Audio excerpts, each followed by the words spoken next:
Jadi kemunculan hantu rantai itu hanya muncul di sungai, muncul di sekitaran sungai, di sekitaran aliran sungai.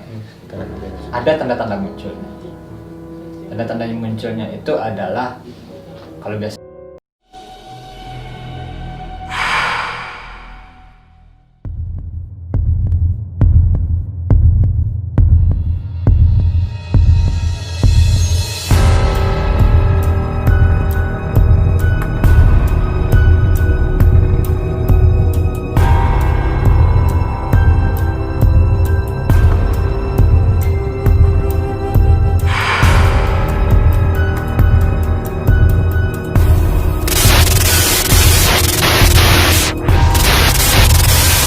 kamu menuju hilir, ya kan, menuju hilir. Nah, kalau di atas kan hulu namanya, kalau di bawah kan hilir. Nah, jadi air itu kan dari hulu menuju hilir. Tapi ketika hantu rantai itu muncul,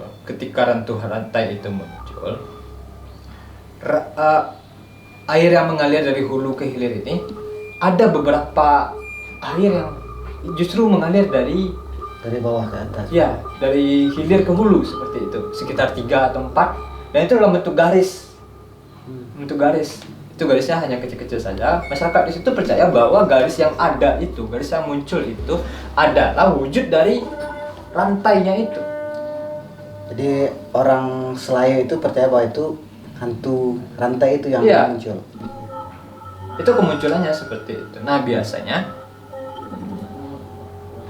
biasanya kemunculan itu dibuktikan juga dengan, saya tidak tahu pasti, saya tidak ingat apakah kemunculannya itu setelah kematian atau justru karena kemunculannya itu menyebabkan kematian di aliran sungai itu. Nah, biasanya yang ada di aliran sungai itu kan anak-anak, para ibu-ibu yang lagi mencuci pakaian atau cuci piring atau lagi mandi di situ kan. Biasanya kan masyarakat sekitaran sungai itu kan memanfaatkan sungai untuk bersih-bersih. Nah, biasanya ada kematian yang itu dekat dengan kemunculan tanda tadi, kemunculan garis yang menuju hulu tadi. Aliran air seperti garis dia menuju hulu, itu dekat dengan itu biasanya. Berarti kalau ada salah satu kejadian kematian, berarti hantu rantai ini muncul, atau penyebabnya karena hantu rantai? Bagaimana? Bisa jadi kedua-duanya, bisa jadi karena kematian itu hantu rantai itu muncul, dan bisa jadi juga karena hantu rantai itu muncul ada kematian di sekitaran sungai. Nah, tapi itu soal tanda-tandanya. Lebih lanjut lagi saya ingin bicara tentang, selain itu juga ada tanda-tanda lainnya. Oke, ada tanda lainnya. Tapi sebelum kita masuk kepada tanda-tanda lainnya, tadi udah bilang kan kalau bahwa ada kematian, mungkin itu bisa salah satu kemunculan rantai. Tapi yang di sungai itu kan tidak mungkin anak-anak saja, dan tidak mungkin ibu-ibu saja, atau yang dia pergi mandi atau mencuci piring saja. Tapi apakah ada target hantu rantai ini? Misalnya mangsanya dia anak-anak misalnya. Apakah ada seperti itu? Tidak ada. Jadi dia random saja atau sembarang nyawa saja yang dia. Berarti barbar juga maksudnya. Iya, barbar juga dia. Barbar juga dia. Oke, tapi sebelum kita masuk ke cerita selanjutnya, mungkin kita boleh memberi pengertian ya istilah dari Minang tadi ya, ada mama hitam dan mama ude, kemudian keponakan. Kita boleh artian ke dalam bahasa Indonesianya dah. Mungkin mama itu dalam bahasa Indonesianya atau keponakan dalam bahasa Indonesianya. Mungkin biar para penonton kita juga mengerti gitu ya. Iya. Mama itu adalah paman dalam bahasa Indonesia. Jadi, paman dalam bahasa Indonesia. Iya, mama itu adalah saudara laki-laki ibu. Saudara laki-laki ibu. Ya, saudara laki-laki ibu. Dan dalam Minang itu ada istilah kamanakan atau kamanakan. Kamanakan ini adalah istilah untuk ponakan. Istilah untuk keponakan. Ya, istilah untuk ponakan dalam bahasa Indonesia seperti itu. Jadi itu soal mana yang mama, mana yang keponakan. Jadi keponakan itu adalah anak dari saudara perempuan kita. Anak dari saudara perempuan. Itu kemenakan atau dalam bahasa Indonesianya ponakan. Ponakan. Oke, udah. Kita lanjut ke tadi kita sudah tahu bahwa sudah menceritakan bahwa salah satu kemunculannya itu ada di antara aliran sungai itu ada yang mengalir ke atas ya, balik ke hulunya. Iya. Itu salah satu tanda kemunculannya ya. Kemudian target mangsanya itu tidak ada. Tidak ada. Seluruh nyawa disembarnya gitu. Seluruh nyawa ya. Nah, mungkin ada lagi nggak udah tanda-tanda munculnya? Oh, ada. Tanda-tanda munculnya yang lain itu ketika apa ya? Jadi di Selayu itu kan setiap tahun itu banjir. Iya, banjir. Ya, mungkin di Kota Baru juga, di Tanah Garam juga, di daerah Solo lainnya juga. Biasanya kalau banjir kan itu Selayu itu kan ada 3 pembatasnya. 3 pembatas. Ya, ada dua pembatas yang membatasi 3 wilayah atau membatasi 3 daerah. 3 daerah. Yang pertama itu sepanjang jalan lintas Solo Padang. Solo Padang. Itu sepanjang jalan lintas itu adalah batas untuk satu daerah dengan daerah lainnya. Kalau dekat rumah saya daerah sekitaran Masjid Raya dengan daerah Labong namanya. Nah, setelah ini Masjid Raya, ini jalan raya, Masjid Raya Selayu, ini jalan raya, dan ini daerah Labong. Kemudian ada sungai.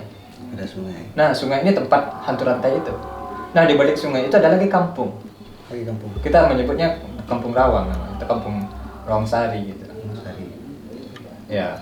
Nah, Kampung Rawang itu, Kampung Labong itu, dan kampung yang sekitaran masjid itu, Masjid Raya itu adalah 3 wilayah di Selayu itu. Dibatasi oleh dua batas itu. Nah, jadi tanda-tandanya itu adalah justru kemunculan hantu rantai ini kan dirasakan oleh orang-orang yang berada di sekitaran dekat Masjid Raya itu. Nah. Yang di balik apa namanya? Di balik jalan raya itu kemunculannya dirasakan oleh itu. Perasaan kemunculannya itu biasanya itu akan dirasakan setiap banjir seperti itu. Oke. Nah, kalau banjir itu kan tiap tahun ada banjir nih. Ya, tiap tahun ada banjir. Nah, banjir itu kalau hantu rantai itu muncul, biasanya masyarakat dilarang untuk mengungsi. Lebih baik masyarakat di rumah saja. Lebih baik masyarakat di rumah saja. Iya, di rumah mereka masing-masing saja mengungsi. Berarti tiap tahun kan banjir. Berarti banjir yang datang ini salah satu kemunculan hantu rantai juga atau bukan? Bukan. Tetap saja kemunculan hantu rantai itu tandanya itu seperti tadi, ada beberapa aliran air yang naik ke atas menuju ke hulu. Nah, ketika itu muncul ada tanda lain yang dirasakan oleh orang di sekitaran daerah masjid tadi. Oh, berarti orang yang sebelahnya misalnya. Ya, orang yang sebelahnya. Sebelah kampung itu ya. Sebelah kampung itu. Seperti apa rasanya itu yang dirasakan bahwa itu kemunculan hantu rantai? Ya, kemunculan hantu rantai yang biasanya kalau ini kan batas jalan itu kan tinggi. Iya, tinggi. Kemudian di sini ada kampung lagi. Ini jalan tinggi di atas kan. Nah, kalau airnya sudah sampai masuk ke daerah yang melewati jalan raya ini, jalan lintas Solo Padang ini, kalau sudah sampai dia masuk ke situ, itu adalah bukti tandanya muncul hantu rantai. Oke, itu salah satu lagi bukti tanda munculnya hantu rantai ya. Bukti munculnya hantu rantai itu. Berarti yang merasakan itu orang kampung sebelah. Orang kampung sebelah. Kalau ada air di situ ketika banjir, air sampai ke situ ketika banjir, artinya hantu rantai sedang muncul pada saat banjir itu. Kemudian orang kampung sebelah itu dilarang untuk mengungsi atau tidak boleh keluar rumahnya. Diusahakan untuk tidak mengungsi, tapi tidak mungkin juga tidak mengungsi sebenarnya, karena banyak rumah masyarakat itu yang rendah-rendah atau rumahnya itu rumah-rumah tapak. Ya, bagaimana airnya besar ya? Iya, bagaimana kalau dia bisa mau tidur di mana juga nantinya. Nah, itu. Tadi kan sudah menceritakan ya, ada 2 tanda bukti kemunculan hantu rantai itu. Iya. Mungkin apakah ada lagi tanda-tanda kemunculan hantu rantai itu? Iya, seperti ini ya. Sepanjang pengetahuan saya, tanda-tanda yang kasat mata hanya 2 itu saja. Tapi ada tanda-tanda tidak kasat mata. Yang tidak kasat mata itu hanya bisa dirasakan oleh orang-orang yang punya perasaan gaib yang atau punya ilmu yang Iya. lebih lah dari orang lainnya. punya ikatan gaib juga. Itu salah satunya adik saya. Adik saya bisa merasakan itu. Nah, kepercayaan masyarakat di situ juga menyatakan bahwasanya kemunculan hantu rantai itu diakibatkan oleh rantainya itu sudah lepas gitu. Artinya kalau dalam logika ini, logika saya, lepasnya hantu rantai itu bukan sesuatu yang mudah seperti itu. Nah, itu kan kutukan. Iya. Itu kan kutukan. Karena kutukan itu tentu ada juga cara melepaskannya seperti itu. Tidak mungkin lepas begitu saja. Tidak mungkin lepas begitu saja. Nah, jadi artinya hantu rantai itu sesuatu hantu atau sesuatu makhluk gaib atau makhluk supranatural yang sangat kuat sehingga dia bisa melepaskan kutukannya itu. Nah, kemudian ketika kutukannya terlepas ini, itulah saatnya untuk masyarakat sekitar atau untuk orang-orang yang punya sesuatu yang gaib juga, Ya. orang yang punya sesuatu yang gaib juga mengikat hantu itu kembali. Ya. Ya, berarti kalau ada salah satu orang-orang yang mempunyai ilmu gaib, kenapa alasannya dia pengen mengikat hantu rantai itu kembali? Ya kalau tidak diikat lagi, nantinya hantu ini akan menyusur sungai. Ya. Karena dia kan hantu ini kan mengalir dari hilir ke hulu. Dari hilir ke hulu. Ya, kalau dia berjalan dari hilir ke hulu ini, nah Dari hulu ke hilir berarti. Ya. bukan dari bawah Berarti ke atas. Berarti naik ke atas ya? Iya, Naik. dia kan berjalan dari bawah, kemudian naik ke atas. Ketika dia berjalan di sungai itu akan mengakibatkan ada pertanda-tanda seperti orang mati nantinya, ada kematian atau Ada orang yang hanyut. ada orang yang hanyut nantinya. Pokoknya percaya masyarakat itu soal malapetaka lah. Berarti itu salah satu alasannya pengen mengikat hantu rantai ini kembali. Itu alasannya pengen mengikat hantu rantai itu Biar kembali. hantu ini tidak muncul gitu ya. Ya, tapi seperti ini ya.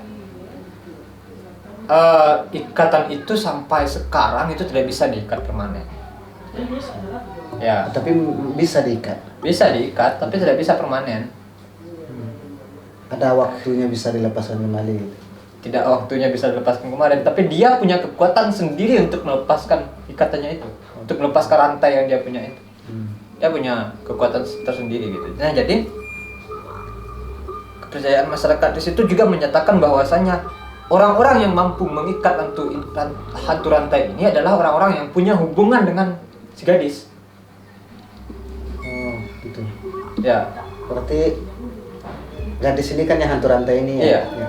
Kalau orang yang ada hubungan dekat dengan dia bisa melepaskan. dia bisa ikat lagi. Dia bisa ikat lagi. Ya.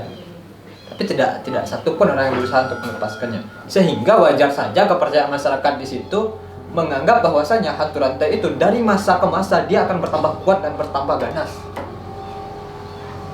Wajar saja seperti itu. Karena ketika diikat hari ini dia punya satu kutukan. Iya. Ya kan? Iya. Kemudian diikat lagi, punya 2 kutukan. Dan dia lepas lagi dengan kekuatannya. Kemudian diikat lagi dengan 3 kutukan, kemudian dia lepas lagi. Jadi semakin hari hantu ini akan semakin kuat seperti itu. Semakin hari hantu ini semakin kuat. Iya. Hantu rantai ini maksudnya akan semakin lama semakin kuat. Itu cerita ini masih ada sampai sekarang di Selayu itu, dah. Masih misalnya kaum milenial lah.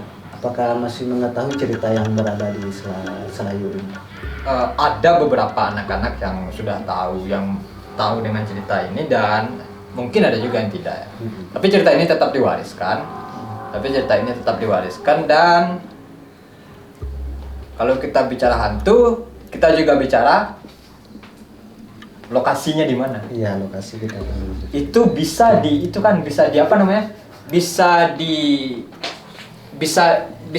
kita lihat langsung ke lokasinya itu. Ada sungainya, kita bisa lihat langsung ke sungainya itu. Ada nagarinya, kita bisa lihat di situ. Ada tanda-tandanya, kita bisa lihat di situ. Ya kalau mau tahu, suatu saat saya akan coba untuk bawa teman-teman di Citorang di situ.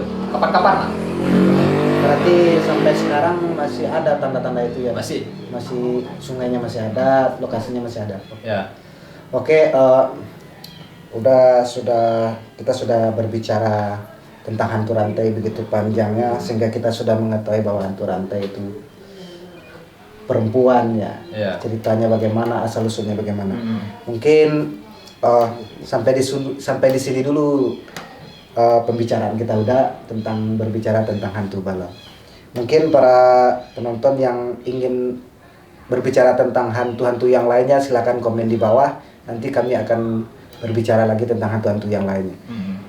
Mungkin itu saja. Terima kasih. Assalamualaikum warahmatullahi wabarakatuh. Waalaikumsalam warahmatullahi wabarakatuh.